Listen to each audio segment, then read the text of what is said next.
오늘도 주님의 말씀을 통해 하나님 나라를 누리는 복이 있기를 주님의 이름으로 축원합니다. 바울은 왜 우리가 복음이 필요한가에 대하여 로마인들에게 설명하기 위해서 먼저 하나님께서 내버려 두신 자, 바로 유기된 자들이 하나님의 진노 가운데 놓일 수밖에 없다라는 것을 먼저 말했어요.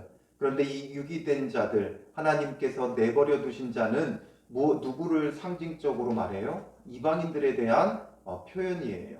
그러므로 하나님 앞에 선택받지 못한 자들, 유기된 자들이 하나님의 진노 가운데 놓일 수밖에 없다라는 거죠. 그랬을 때 이 이야기를 들을 때 안도의 한숨을 쉬는 자들은 누구겠어요? 유대인들이죠. 택함 받았다고 하는 자들이에요. 우리는 택함 받았기에 저들과 다르다 생각할 때 바울은 이제 이어서 그들을 향해 말하고 있어요. 1절에 그러므로 남을 판단하는 사람아 말하죠. 남을 판단하는 사람으로 유대인들을 상징적으로 비유적으로 표현을 하는 거예요. 앞서서는 유기된 자들을, 이방인들을 하나님께서 내버려 두신 자들로 표현했다면 이제 유대인들은 남을 판단하는 사람아 이렇게 말해요. 남을 판단한다는 건 그 판단에 기준이 있는 거죠. 그리고 유대인들은 남을 너무나 쉽게 잘 판단했어요. 무엇이 그들의 판단의 기준이 되었어요? 그들이 가지고 있는 율법이 자기들의 판단의 기준이 되어 율법 있는 자라는 것을 자부하면서 자기들이 가진 그 율법을 가지고 사람들을 너무나 쉽게 판단하고 저울질한 거예요. 율법은 하나님께서 우리에게 왜 주셨습니까? 지켜 행하라고 주신 것이고 또한 그것을 지켜 행할 수 없는 우리에게 얼마나 큰 하나님의 은혜가 필요한가를 깨닫고 그러므로 예수 그리스도에게로 인도하는 하나님의 간섭, 하나님의 구원이 필요한 존재라는 것, 즉 내버려 두신 자가 아니라 하나님께서 내게 간섭해 주셔야 한다라는 그 사실을 깨닫게 하는 것이 바로 율법의 역할이에요.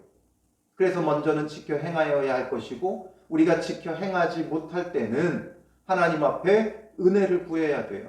예수 그리스도의 십자가의 보혈의 은혜, 주님의 구원의 은혜가 필요한 존재다라는 것을 우리는 깨달아야 되는데 사람들은 자기가 가진 그 율법의 기준을 가지고 무엇을 해요? 사람들을 판단한다는 거죠. 왜 이거 하냐? 왜 이거 안 하냐? 왜 이것밖에 하지 못하느냐? 판단하게 된다는 거죠. 그런데 그 가운데 정말 사람들이 율법을 가지고 자기는 공의롭고 공정하게 그들을 판단하고 있다 생각하지만 정말 그 판단하는 사람들의 그 속으로 들어가 보면 판단하는 사람들은 율법을 준수한다기보다는 율법을 준수한다는 뭐가 그 안에 있는 거예요? 우월의식이 깔려 있는 거예요. 자기는 선하고 자기는 의롭다라는 게 깔려 있기 때문에 남을 판단하는 거죠. 근데 잘 살펴보면 그가 정말 율법을 지켜 행하느냐? 그게 아니라 자기가 잘하는 것을 가지고 남이 못하는 것을 판단하죠. 사람들은 각자 자기가 잘하는 게 있어요. 그렇다면 내가 잘 못하는 것들을 바라보며 하나님 앞에서 그런 부분들을 우리는 힘써야 되죠. 잘하는 건 잘하는 대로 더욱 힘쓰고 또 못하는 건 못하는 것대로 더 보완하고 더 잘하기 위해 힘써야 돼요. 근데 자기가 못하는 건 제쳐둬요. 그리고 자기가 잘하는 걸 가지고 남을 쉽게 판단하고 정죄하게 되는 거예요. 그러니까 이런 것들이 결국에는 공의롭게 율법의 기준을 가지고 또 말씀의 기준을 가지고 사람들을 판단한다 하지만 결국에는 판단의 기준은 다 내가 잘하는 것, 즉 자기 중심적인 신앙생활을 하는 거예요. 내가 기준인 거죠. 율법이 기준이고 말씀이 기준이라고 말하지만 그 마음 깊이 들어가 보면 자기가 기준이에요. 그래서 내가 잘하는 만큼 사람들도 잘해야 되는데 그거 못한다고 비난하고 비판하게 되어지는 거죠. 사람들은 알게 모르게 너무나 쉽게 사람들을 판단하고 비판해요. 눈에 보이는 대로 판단하고 비판해요. 그런데 그것으로 다시금 내가 판단받는다는 것을 우리는 주님 앞에서 잊지 말아야 되는 거예요. 그래서 바울은 그러므로 남을 판단하는 사람아, 유대인들 자기들은 택함 받았다 안심하면서 살아가고 있는 그들에게 너희들의 본질적인 그 마음의 중심은 무엇이라는 거예요? 남을 판단하는 사람이다. 오늘 그리스도인들의 그 중심이 이러하다는 거예요. 오늘 그리스도인이라고 너무 뭉뚱그리지 말고 우리의 모습이 그러하다는 거죠. 나의 모습이 그러하다는 거예요. 우리의 기준을 가지고 남을 판단하고 있다는 거지. 이것을 우리는 받아들이고 인정해야 돼요. 누구를 막론하고 내가 핑계하지 못할 것은 남을 판단하는 것으로 내가 너를 정죄함이니 판단하는 내가 같은 일을 행함이니라. 우리도 그렇게 하고 있다라는 거죠. 너희가 잘한다고 자부하며 사람을 판단하고 있지만 그 판단으로 너희도 판단받을 수밖에 없다라는 거예요. 그래서 2절에 이런 일을 행하는 자에게 하나님의 심판이 진리대로 되는 줄을 우리가 아노라. 이런 일을 행하는 자를 판단하고도 같은 일을 행하는 사람아. 남을 판단하는 사람은 같은 일을 행하는 사람이다라는 거예요. 내가 하나님의 심판을 피할 줄로 생각하느냐 말하죠. 우리가 누군가를 나의 기준으로 판단하면 우리도 똑같다라는 거죠. 똑같이 그런 일을 하고 있다는 거예요. 왜냐하면 내가 잘한다고 생각하지만 나보다 더 잘하는 사람 입장에서는 어때요? 우리가 한없이 부족하죠. 내가 말씀을 많이 본다고 자부하고 있는데 나보다 더 많이 보는 사람 앞에서는 깨갱할 수밖에 없는 거예요. 내가 기도를 열심히 한다고 하는데 나보다 기도를 더 많이 하는 사람 앞에서는 판단받을 수밖에 없는 거예요. 내가 전도를 열심히 한다고 하는데 나보다 전도를 더 열심히 하는 사람 앞에서는 아무것도 아닌 거죠. 내가 공부를 많이 했다고 하는데 교수들 앞에 서면 아무것도 아닌 거예요. 이런 것처럼 하나님 앞에 우리가 서게 되면 우리는 하나님 앞에 판단받을 수밖에 없죠. 우리가 아무리 잘하고 아무리 열심히 했어도 그 하나님 앞에 지극히 거룩하시고 선하신 하나님 앞에 우리도 똑같이 판단받을 수밖에 없다는 거예요. 그러니 우리는 남을 판단하는 자가 아니라 뭐가 돼야 돼요? 나를 판단하는 자가 되어야 되는 거지. 사람을 향해서는 어떤 마음을 가져야 돼요? 그를 우리도 모르게 알게 모르게 사람을 볼 때 자기 기준으로 사람을 판단할 수밖에 없잖아요. 아, 키가 크네. 나보다 크면 큰 거죠. 또 나보다 작으면 작네. 또 나보다 눈이 크면 크네. 나보다 눈이 작으면 작네. 우리도 모르게 자꾸만 사람들을 판단하게 되어져요. 그렇기 때문에 우리에게 중요한 사람들을 향한 우리의 자세는 뭐가 되어야 돼요? 사랑이 되어야 돼요. 그냥 사랑으로 바라봐야지 사람을 판단하기 시작하면 한도 끝도 없는 거예요. 사랑하면 그의 단점도 단점으로 보이지 않아요. 사랑하는 내 자녀들이면 그 자녀의 눈이 크고 작고 상관없어요. 그냥 사랑스러워요. 사랑의 눈으로 바라보기 때문에 그러는 거지. 내 자녀들이라면 키가 크고 작고가 중요하지 않아요. 키가 커도 사랑스럽고 작아도 사랑스러운 거예요. 판단이 되어지지 않아요. 그래서 우리는 늘 사람을 대할 때는 사랑의 마음으로 다가가야 돼요. 그리고 판단은 오직 나 자신을 해야 돼. 내가 주님 앞에 무엇이 부족한가? 무엇이 연약한가? 이런 것들을 바라봐야지. 그래서 그 부족함 때문에 한탄하라는 게 아니라 그 부족함들을 채워가기를 늘 힘쓰는 자가 되어져야 한다는 거죠. 그렇지 못하면 우리도 모르게 사람을 판단하고 비난하고 비판하는 자가 되어지기 십상이다라는 거죠. 누가 더 많이 판단해요? 잘하는 사람일수록 더 잘 판단해요. 그러니까 바리새인들이 유대인들 가운데서도 바리새인들 신앙의 열심과 열정이 있으니까 자기들이 잘한 만큼 더 많이 판단하고 비판한 거예요. 그래서 백성들에게 무거운 짐을 씌우면서 왜 이것도 못하느냐 판단하죠. 그러나 그들이 주님 앞에 서면 결국 그들도 똑같이 판단받을 수밖에 없는 거예요.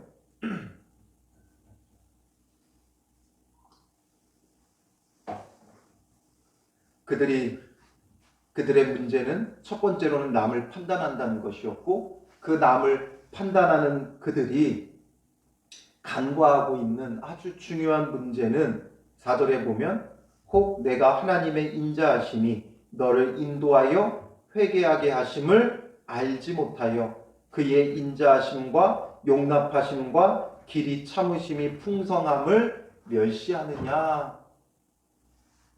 하나님께서 너희가 잘해서 그냥 너희를 놔둔 것이 아니라는 거죠.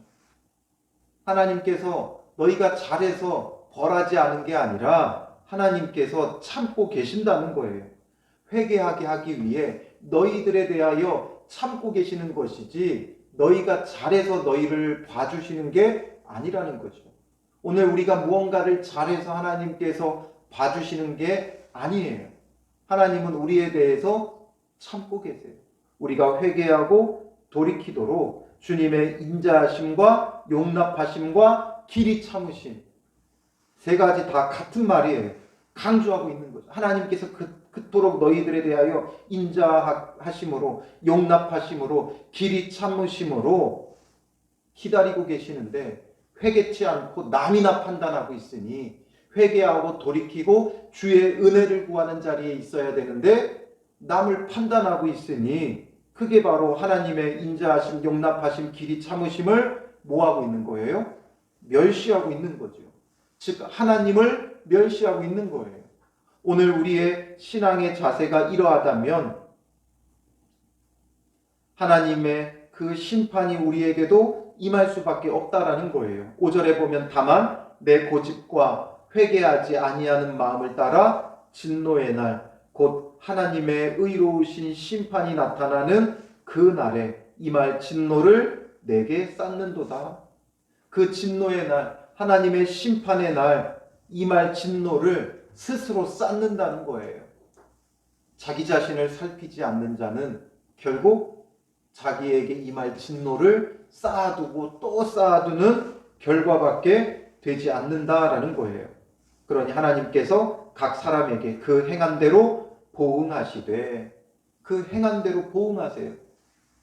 그래서 참고 선을 행하여 영광과 존귀와 썩지 아니함을 구하는 자에게는 영생으로 하시고 오직 당을 지어 진리를 따르지 아니하고 불의를 따르는 자에게는 진노와 분노로 하시리라.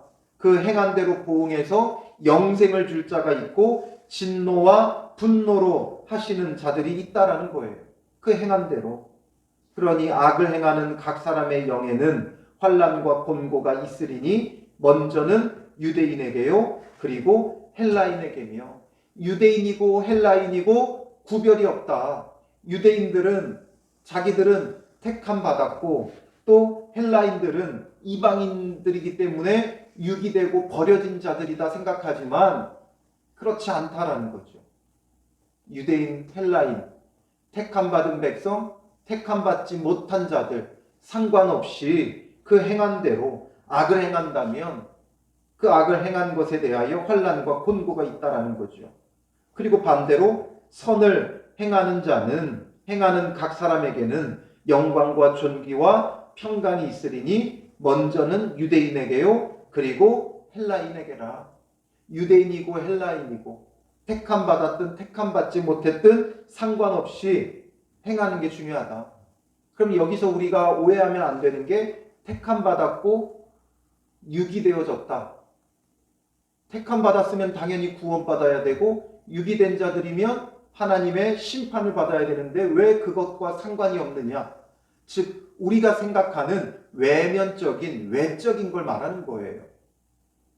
그래서 아브라함의 육체적인 후손, 육체적으로 할례 받은 자들, 육체적으로 율법을 가진 자들, 이들을 지금 유대인이라고 표현하는 것뿐이에요. 그리고 아브라함의 육체적인 후손이 아닌 자들, 할례를 받지 않은 자들, 그리고 율법을 수여받지 않은 자들, 이들을 헬라인, 이방인으로 표현하고 있을 뿐이에요. 이 육체적으로 유대인이냐 헬라인이냐, 육체적으로 택함 받았다, 유기되었다, 이것은 소용없다는 거죠. 정말 하나님께서 영적으로 그를 택한 자. 그래서 이 선택은 바울은 뭘로 표현하고 있는 거예요? 부르신 자들, 부르심을 받은 자들, 정말 하나님 앞에 택하여 부르심을 받은 자들, 육체적으로 택함 받았다고 생각하는 유대인들이 아니라 정말 예수 그리스도를 믿고 복음을 받아들이게 하기 위해 택하여 부르신 자들, 그들은 유대인이든 헬라인이든 상관없이 구원받는 거예요. 그러나 반대로 부르심을 입지 못한 자들, 비록 육체적으로 할례를 받았다 할지라도 또 육체적으로 버려진 자 상관없이 부르심을 입지 못한 자들, 복음을 거부하는 자들, 이들은 하나님의 심판 가운데 놓일 수밖에 없는 거죠. 그래서 11절에 이것을 어떻게 바울은 말해요? 이는 하나님께서 외모로 사람을 취하지 아니하심이라. 그러니까 외적인 것을 말하는 거죠. 그래서 우리는 항상 이 외적인 것에 너무 마음을 두면 안 돼요. 내가 교회를 다닌다, 안 다닌다, 이게 중요한 게 아니라는 거죠. 그래서 12절에 무릇 율법 없이 범죄한 자는 또한 율법 없이 망하고 율법이 있고 범죄한 자는 율법으로 말미암아 심판을 받으리라. 율법이 없으면 율법이 없는 대로 망하고 율법이 있는 자는 그 율법으로 말미암아 심판을 받는다. 그러니 오늘 우리에게는 무엇을 말씀하려고 하는 거예요? 답이 없다 이거죠. 답이 없다. 율법이 없으면 없는 대로 망하고 율법이 있으면 율법이 있는 대로 심판을 받는 거죠. 13절에 하나님 앞에서는 율법을 듣는 자가 의인이 아니요 오직 율법을 행하는 자라야 의롭다 하심을 얻으리니. 율법을 듣고 아는 게 중요한 게 아니라 행하는 게 중요하다. 그러니 우리가 율법을 가지고 누구를 판단할 게 아니라 율법 때문에 우리는 죽을 수밖에 없다는 그 참혹함을 깨달아야 된다는 거죠.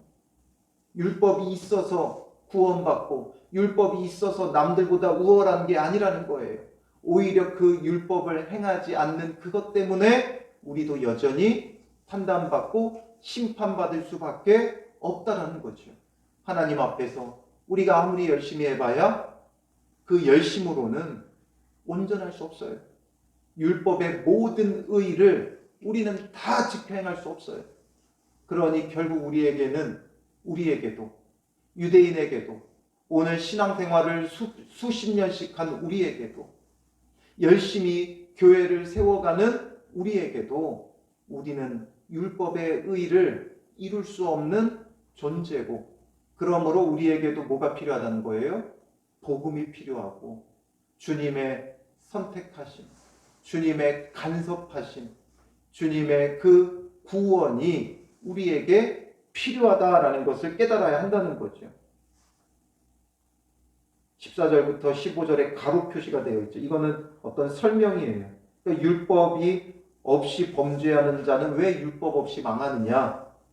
율법이 없는데 율법이 없다고 핑계할 수 없다는 거죠. 율법 없는 이방인이 본성으로 율법의 일을 행할 때에는 이 사람은 율법이 없어도 자기가 자기에게 율법이 되나니 이런 이들은 그 양심이 증거가 돼요. 그 양심의 증거가 있잖아요. 그 양심이라는 게 있기 때문에 옳고 그름을 분별할 수 있어요. 그런데도 불구하고 옳은 일을 행하지 않았기 때문에 마땅히 그들도 저주를 받는다, 심판을 받는다, 이 이야기죠. 그래서 지금 앞서서 말한 것, 지금 말하는 것, 그러니까 앞서서는 헬라인들에게, 그리고 오늘 본문은 유대인들에게, 그리고 그 속성은 뭐예요? 외적으로라는 거죠. 육체적으로라는 거예요. 외모로라는 거예요. 우리의 외모로는 우리도 그리스도인이죠. 택함받은 자죠. 구원받은 자죠. 그런데 또 구약의 기준으로 보면 우리는 이방인이죠. 헬라인이죠. 그런 우리에게는 이 두 가지가 다 고스란히 섞여 있는 거예요. 우리는 아브라함의 육체적 후손도 아니고, 그러니까 본래는 육이 되었던 자들이죠. 그런데 또 예수를 믿어 택함 받았다고 생각하는 유대인의 속성도 갖고 있어요. 그런데도 불구하고 주님의 말씀을 온전히 지켜 행하지 않아요. 그러니 우리는 두 배로 정말 진노 가운데 놓일 수밖에 없는 자들이라는 거죠. 원래 구약의 기준으로는 택함받지 못한 헬라인, 이방인이기에 하나님의 심판이 임할 수밖에 없고, 또 신약시대에 예수 믿어 구원받았다고 하는 우리가 주님 앞에 참된 믿음으로 행하지 못하고 말씀대로 행하지 못하니까 또 하나님의 진노와 심판 가운데 놓일 수밖에 없고, 그래서 앞선 본문, 오늘 본문 전부 다 우리가 놓치지 말아야 되는 게 뭐냐면 1절에 핑계하지 못할 것은 이라는 거예요. 유대인들도 핑계하지 못해요. 그런데 앞선 1장에서도 마찬가지였죠. 1장 20절에 유기된 자들에 대하여 그러므로 그들이 핑계하지 못할지니라.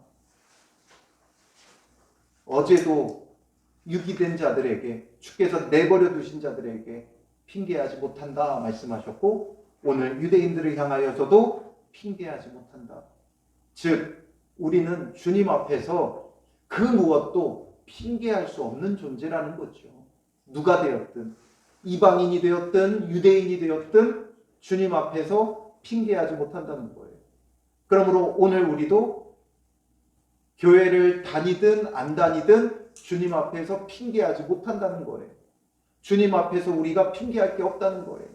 교회를 안 다닌 자들이 그 누구도 나에게 복음을 전해준 적이 없습니다. 핑계할 수 없고, 교회를 수십 년씩 다닌 사람들이 내가 교회에 몇십 년씩 다녔습니다. 핑계할 수 없고, 내가 교회에 헌금을 얼마나 했습니다. 핑계할 수 없고, 내가 기도를 얼마나 했습니다. 예배를 얼마나 드렸습니다.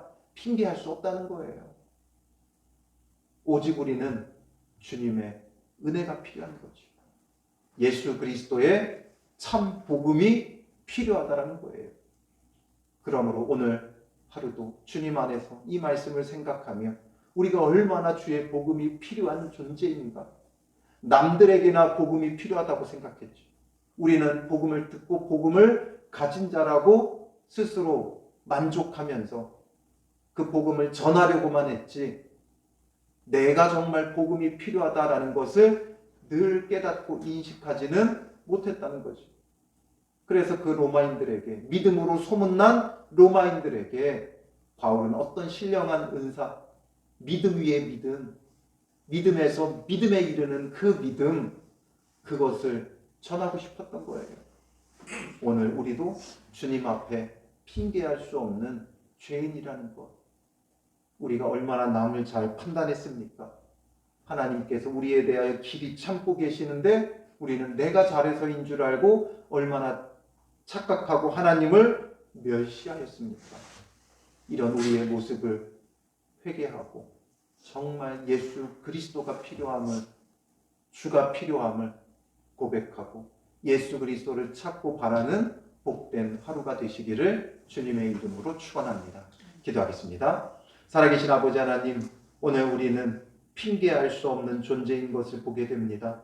주님 앞에서 그 어떤 것도 핑계할 수 없는데 우리는 너무나 많은 핑계거리를 찾고 또 그 핑계거리를 나의 열심으로 만들고 있습니다.